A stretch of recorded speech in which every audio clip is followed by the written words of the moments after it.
ओम श्री गणेशाय नमः। श्री गुरुभ्यो नमः। श्रीमात्रे नमः। मंत्रपुष्पम। ओम धाता पुरस्ताद्यमुदा जहर शक्रः प्रविद्वान् प्रदिश्चतस्रः तमेवं विद्यामृतयभवति नान्या पन्था अयनाय विद्यते। सहस्रशीर्षं देवं विश्वाक्षं विश्वशम्भुवं विश्वं नारायणं देवम् अक्षरं परमं पदं विश्वतः परमान्नित्यं विश्वं नारायणगुं हरिं विश्वमेवेदं पुरुषस्तद्विश्वमुपजीवति पतिं विश्वात्वेश्वरगुं शाश्वतगुं शिवमच्युतं नारायणं महाज्ञेयं विश्वात्मानं परायणं। नारायण परो ज्योति आत्मा नारायण परः नारायण परब्रह्मा तत्त्वं नारायण परः नारायण परो ध्याता ध्यानं नारायण परः यच्च किञ्च जगत् सर्वं दृश्यते श्रूयतेऽपि वा अन्तर्बहिश्च सत्सर्वं व्याप्तनारायणस्थितः अनन्तमव्ययं कविगं समुद्रान्तं विश्वशम्भुवं पद्मकोशप्रतीकाशगं हृदयं चाप्यधोमुखम् अधो निष्ट्वावितस्यान्ते नाभ्यामुपरि तिष्ठति ज्वालामालाकुलं भाति विश्वस्यायतनं महत् सन्ततगं शिलाभिस्थलं व्यात्यकोशसन्निभं तस्यान्ते शुशिरगुं सूक्ष्मं तस्मिन् सर्वं प्रतिष्ठितं तस्य मध्ये महा अग्नि विश्वार्ची विश्वतो मुखः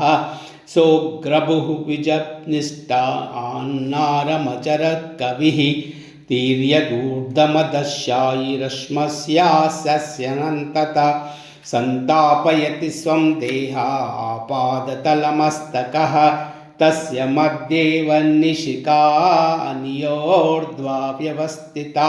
नीलतो यदमध्यस्या विद्युल्लेखभास्वरः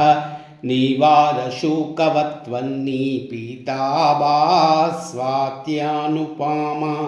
तस्य शिखाया मध्ये परमात्मा व्यवस्थितः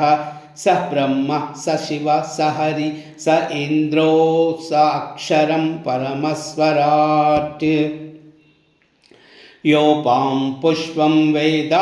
पुष्पवान् प्रजावान् पशुमान् भवति चन्द्रमा वा अपां पुष्पं पुष्पवान् प्रजावान् पशुमान् भवति य एवं वेद योपामायतनं वेद आयतनवान् भवति अग्निर्वा अपामायतनम् आयतनवान् भवति योऽग्निरायतनं वेद आयतनवान् भवति आपो वा अग्निरायतनम्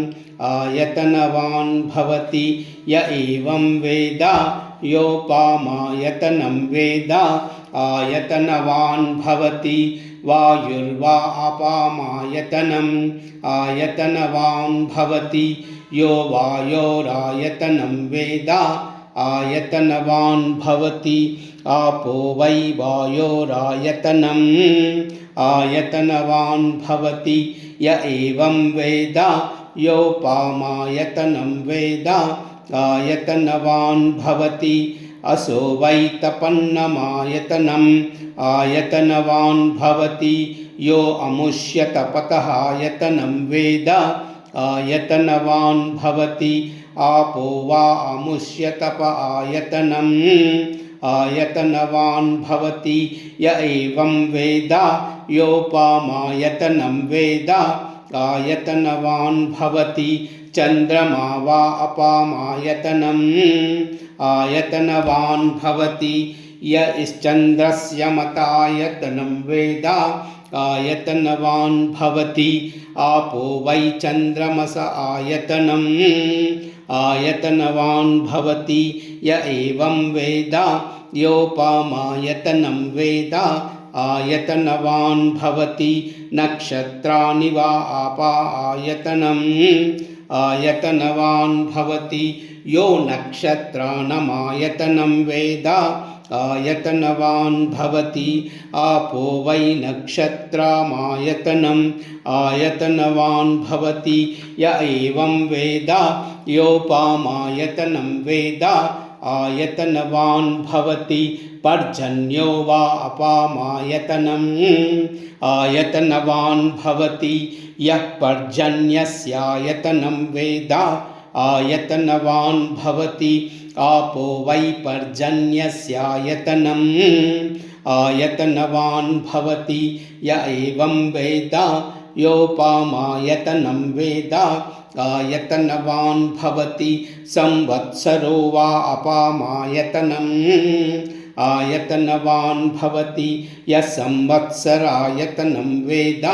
आयतनवान् भवति आपो वै संवत्सरायतनम् आयतनवान् भवति य एवं वेद योपोऽप्सुनावं प्रतिष्ठितां वेद प्रत्येव तिष्ठति किं विष्णो फलमाहुः का दीप्ति किं परायणम्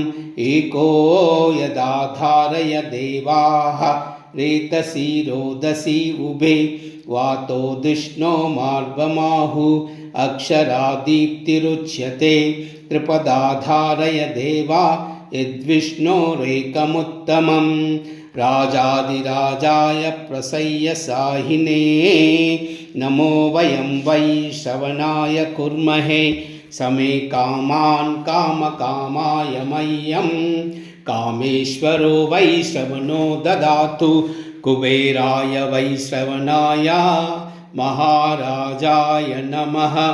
ॐ तद्ब्रह्म ॐ तद्वायुः ॐ तदात्मा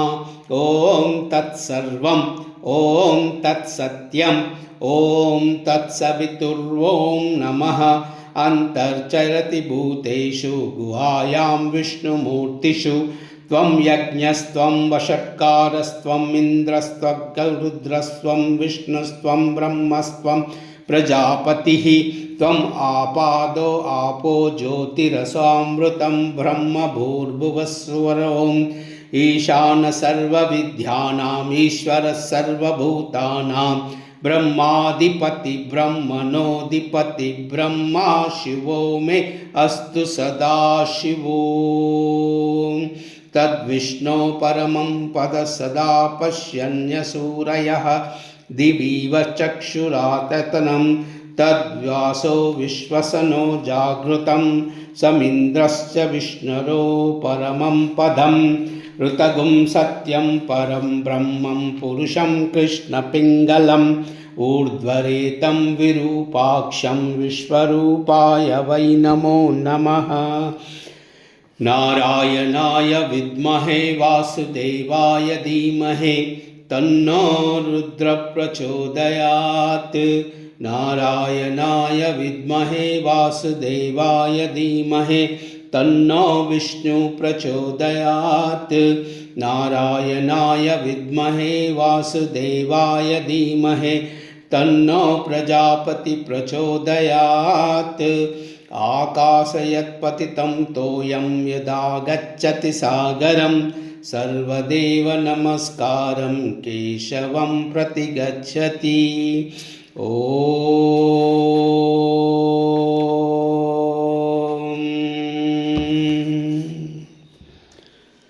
नमो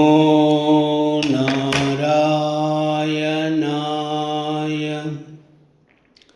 ॐ नमो नारायणाय ॐ नमो